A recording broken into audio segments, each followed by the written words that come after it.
What are some of the key things that make up your life? Is it friends, family, culture, maybe food?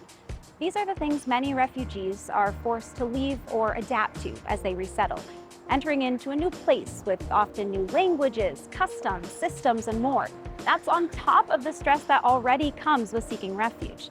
And as more and more neighbors enter into West Michigan, we want to find out what resources are available to them. I'm Kylie Yambu, and on today's Mutually Inclusive, we hear from our refugee communities who now call this place home.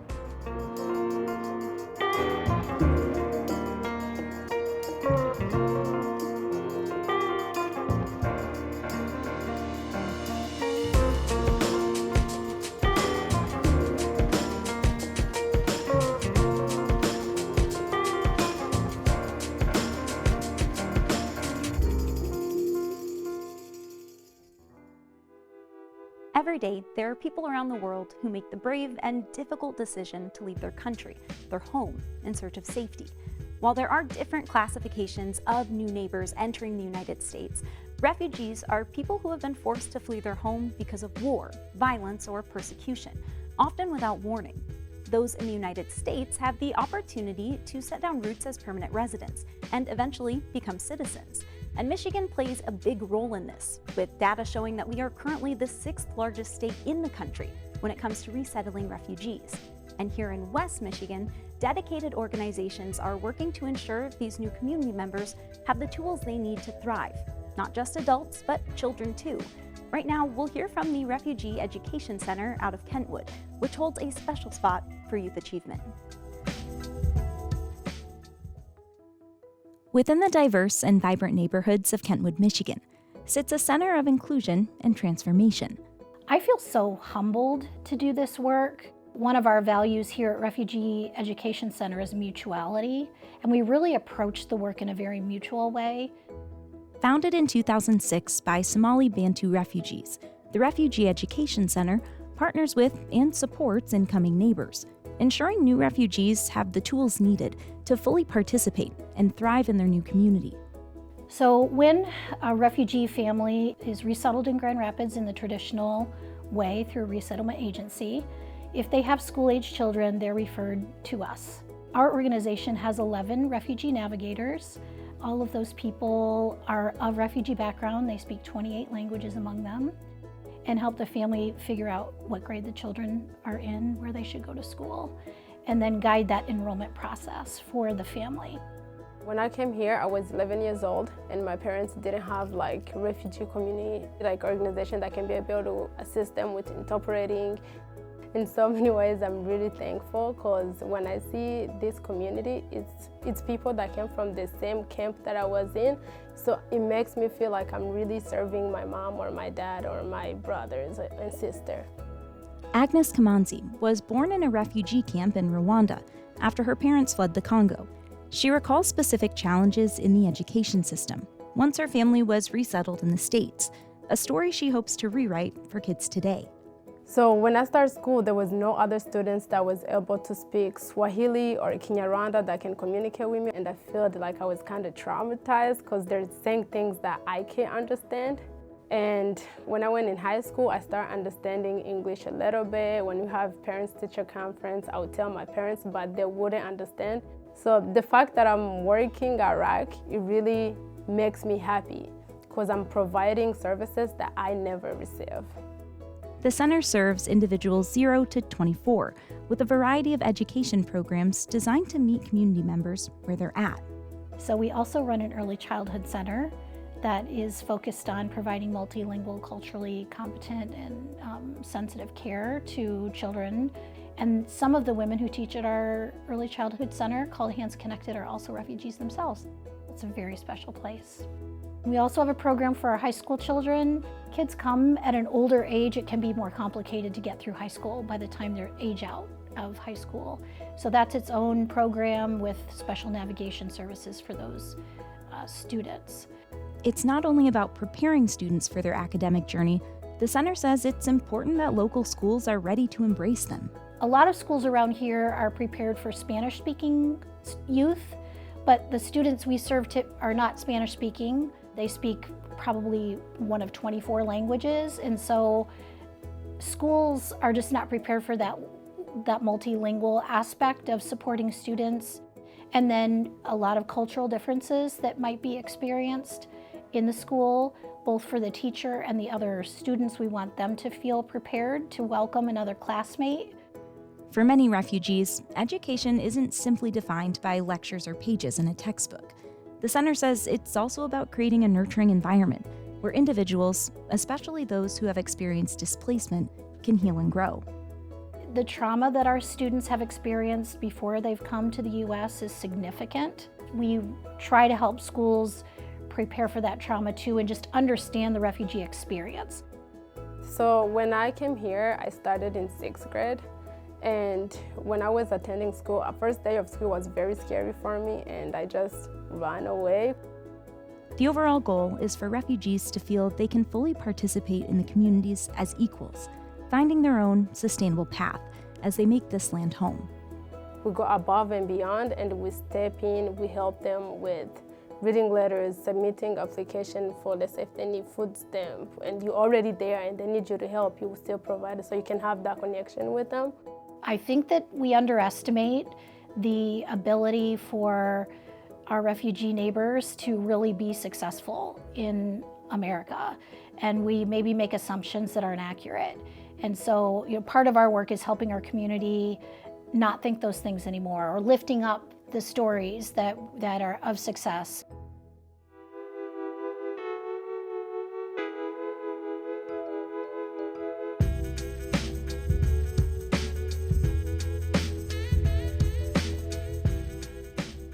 It can be mind-blowing thinking of all the things refugees have to adapt to in our society.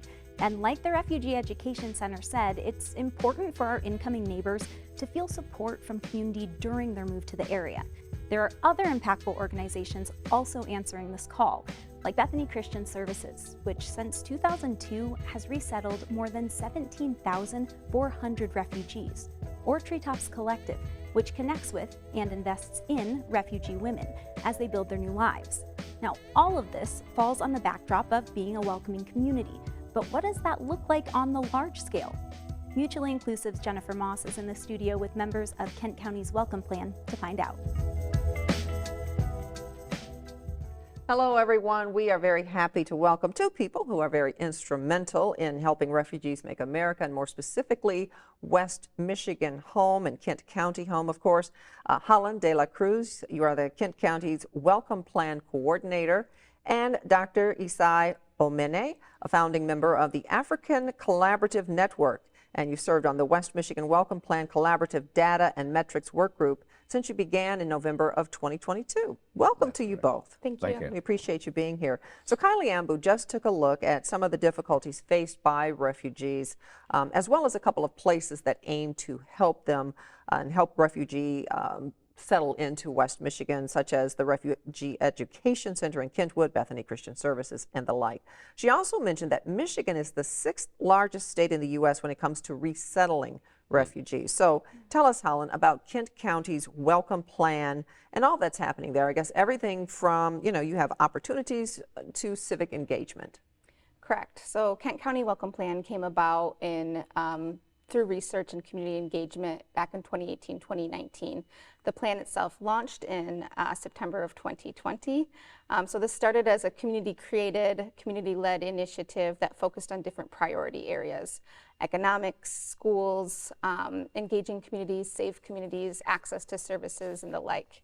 Fast forward a little bit, in 2022, we launched the Welcome Plan Collaborative, and that has more of a kind of the actions that are written into the Welcome Plan document. And so we launched focus groups with different sectors, different organizations, and community members at the table to offer some deliverables, do service scans, identify gaps in service, and really push into those gaps collaboratively. So the collaborative then is more of a regional look at this, and then what the Welcome Plan for Kent County obviously aims directly at the folks that are here. Correct. Correct. So all the research and community engagement that fed into the Kent County Welcome Plan was located in Kent County. I started my role in June of 2022, so it's been a little over a year, and in that time we've received funding from the Office of Global Michigan to expand our collaborative regionally.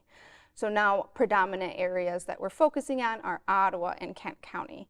And so we've always had member organizations that serve West Michigan. Now we're dipping into Ottawa County a little more and seeing what services they have, offering different things that are available to community members in both areas, such as our grant writing workshops, our first global gathering that just happened last month, and the like.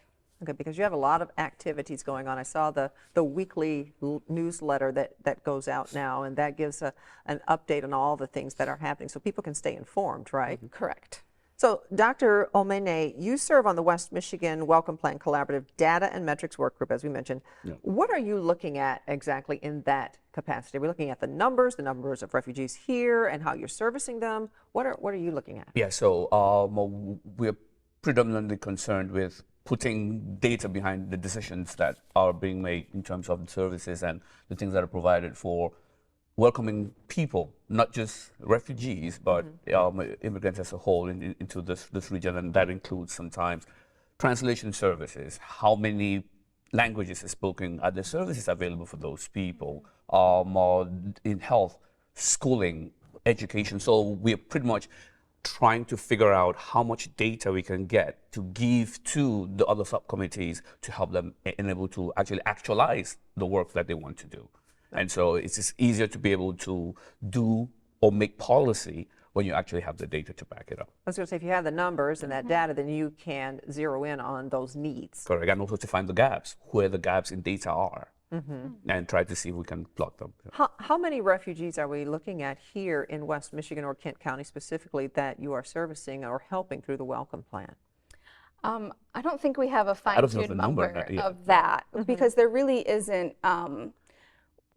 There isn't a fine line of like, you need to be this status for us for you to access our services. Correct. Essentially, our services are for any refugees, immigrants, anybody who identifies as a new American. So this could even be first-generation folks who grew up in a XYZ language-speaking household and still have some of those barriers that you may have if you're a new arrival. Yeah. So there are certainly numbers that's collected by resettlement agencies on how many refugees are resettled each year in Kent County. And I will say Kent County is leading in the state in refugee resettlement. And I'm a part of that, but I can't say I've touched the life of every single one. Absolutely. So tell me, each of you, I want you to address how important is the Welcome Plan and the collaborative for those refugees and others, new Americans, seeking to make West Michigan home and to really get settled in from everything from employment to civic engagement and the like. Dr. Omene, I'll start with you. I think it's essential because, I mean, I settled here 14 years ago, but I came in even as a working professional, so I had fewer roadblocks, but it was still really difficult for me, settling, finding services, finding food that I could recognize and things like that. And so I can only imagine for people who are coming in new, refugees, immigrant students, that's even more difficult. So being able to have a plan that can give them some of the services at their fingertips in the language that they can understand cannot be underestimated. That is really an important way of giving them a sense of, okay, I am where I can start life, because some of these people are starting from scratch. And so I think what the work that the Welcome Plan is doing is quite vital, and hopefully we can expand it as much as possible. And things like food and just identifying and feeling a little bit like to know home, what to buy those are so important. Holland, in your opinion? So I feel like we're as important as the community feels we are, and so their participation within this work is vital for what we're doing. So having immigrant and refugee voices amplified at every level of the organization, I mean, this is work we do together, right? It's building a community. We're just getting started. So I'm just super excited to continue to see this work grow, to continue to bring on more community members. Anyone's welcome to join, from whether it's from I have a business hat or I'm just a community member that wants to get involved. So I have seen and heard feedback that it has been just better communication, more access to understanding of what each service provider gives, even among the service providers themselves. Understanding, oh, this is what this organization does, and I can do these warm referrals, or we can collaborate on this. Less silos. Exactly. Information and communication, both key, right? Yes. Yes. Yeah, absolutely. I want to thank both of you for being here today. Important information, important work that you're doing. We wish you the best in continuing to do that at the Welcome Plan and beyond. Thank you so much. Same to you.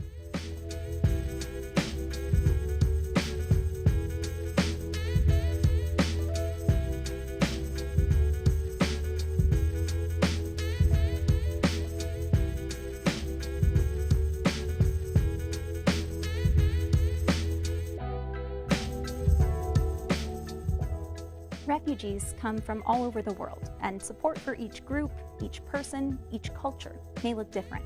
We've heard today that many of our new West Michigan neighbors have traveled from places like the Democratic Republic of Congo. Well, this next group is supporting not just Congolese, but all of our community's African refugees who call West Michigan home. As an immigrant, you have multiple identities. You have where you come from, where you are tied to your roots, your family is still there. You have this new home that you built. In the first 8 months of 2023, data shows 31,800 refugees were admitted into America. Of those new arrivals, 43% hail from Africa. The continent is the most diverse in the world, home to 54 countries, an estimated 3,000 ethnic groups, and over 2,000 languages. It's among these vast cultural differences, refugees in West Michigan have found community. I wanted to create visibility and find a sense of belonging that would bring all of us together.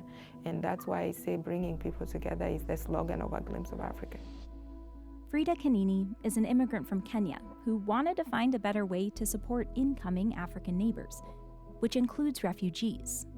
A Glimpse of Africa is really almost my own story that I see in so many other refugees and immigrants. Specifically, when I immigrated here, I was very young. I didn't have my family with me. My mom was a single mother. So my goal when I was coming to America was to come and quickly achieve that American dream, change my family's life, give them everything.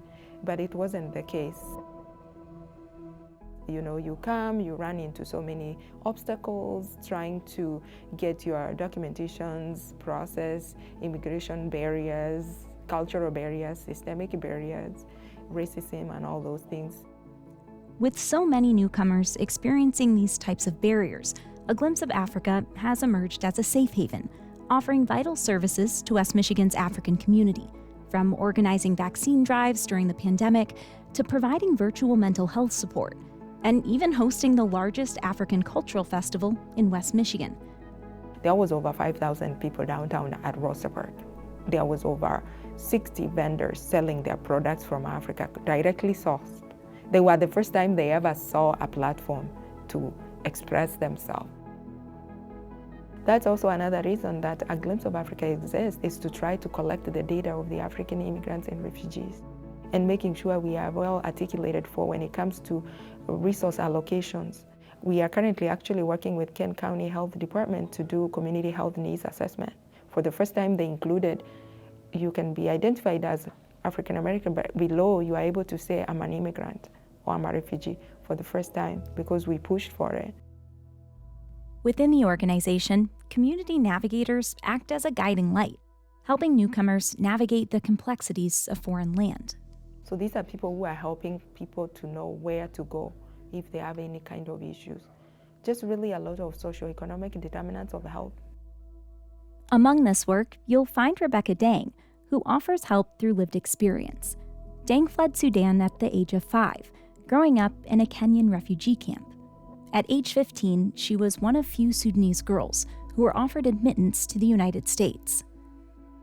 I came in 2000 with the program called the Lost Boys of Sudan. And what most people don't know was that there were 89 girls that came with about 3,700 boys. And those 79 girls, some of us were unaccompanied refugee children. So we had to live through a foster care system in the US. It was really overwhelming, to be honest. I didn't know English. So when I arrived with my foster family, it was really hard at first to understand like what they are saying. And then I had to enroll in high school in Holland, Michigan. Most of the time I didn't even understand what the teachers were talking about. For many, Dang's journey is the picture of success. Amid these challenges, she mastered the English language, advancing through high school, college, and graduate studies. She even authored 2 books about her experience. But while those pages show the proud outcome of her story, she acknowledges not everyone has the same starting line. Talent is universal, opportunities are not. I'm where I am today because I was able to come to the United States where I have access to education and where I wasn't having issues of post-marriage or things like that. I had a little bit of upper hand because I was in a foster care system in a middle-class white community. So the way I might have struggled if I didn't have that, resource community would have been different. And that's why really I do the work I do, because most refugees, they come, they are put into their own apartment, they don't know the language, they don't know the culture, the food is different, they don't know the law. Common barriers for refugees across the world can include language, access to community services, the ability to secure housing or a fulfilling job. But many African refugees face another obstacle: racism. I'm not white, but I grew up in a nation that was all black. So coming to United States, as dark as I am, I was never conscious of my skin color because everybody looked like me. But as I grew older later on, and especially when you get older and you get into issues of justice, that's when it becomes really, really difficult to talk to some people that have never maybe left their home. Refugees fleeing to America, a country whose roots are intertwined with racism, find themselves standing at a difficult intersection. On top of these classic barriers, like language, those categorized as Black must often navigate systems that were historically used as a weapon against people who look like them. Unfortunately, there is a disconnect between people here and the community that are coming here as new Americans. There is no visibility, especially for Africans like us, because we are under the same umbrella as African American. So sometimes, yes, somebody came here maybe through a different journey 100 years ago. Somebody else is coming here 2 weeks ago, 3 weeks ago. It's not the same challenges. A Glimpse of Africa works not only as a shelter from this noise, but a place of belonging, an opportunity for voices to not only be heard, but understood, and the right to embrace and take space in this new home. Make sure that people know we are here and we are here to stay, and we call West Michigan home. Saying assimilation isn't the answer, it's finding the sweet spot between their cultural identity and new home. I'm a Sudanese, I'm a former refugee, I'm an American citizen, I'm a Black girl. The point of bringing everybody together here in West Michigan is that they share that same identity of we are dealing with this together, we are in it together.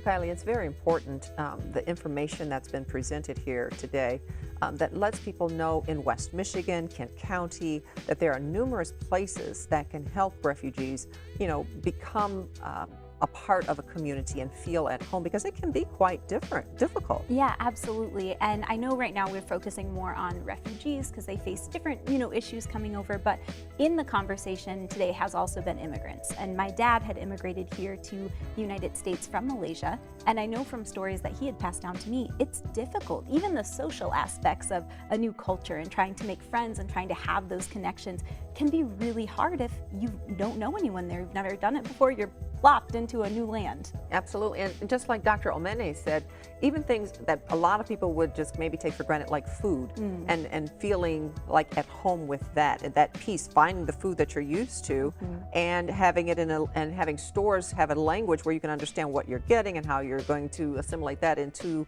all that you are, your culture at home, you know. And so even things like that, it's important to be able to have those resources that, such as the Welcome Plan provides, that collaborative. So there are so many resources at their fingertips, which is helping them move forward, and they're asking for more help as well if you're interested in doing that as well. So that's a good piece of it as well. Yes, and I know, like you said, with the Welcome Plan, with A Glimpse of Africa, I think it's so cool because we talked about that almost really personal point and moment where you need to have people around you that maybe know some of the same foods you like, that may be able to tell the same jokes. And I think what's great is, even though Africa is such a diverse continent, there is that bit of familiarity there that they're able to give. Absolutely. And as we have said this whole episode, resources are what can be the difference between thriving or surviving. So we want to make sure that you're leaving here with all of the information to spread love to our West Michigan community. Absolutely. And you can find these resource links and past mutually inclusive episodes at wgvu.org/mutually inclusive. But don't forget to follow our WGVU Facebook and YouTube pages to stay up to date with everything that is happening here in West Michigan. That's right. And thanks so much for joining us today and for helping us to be mutually inclusive.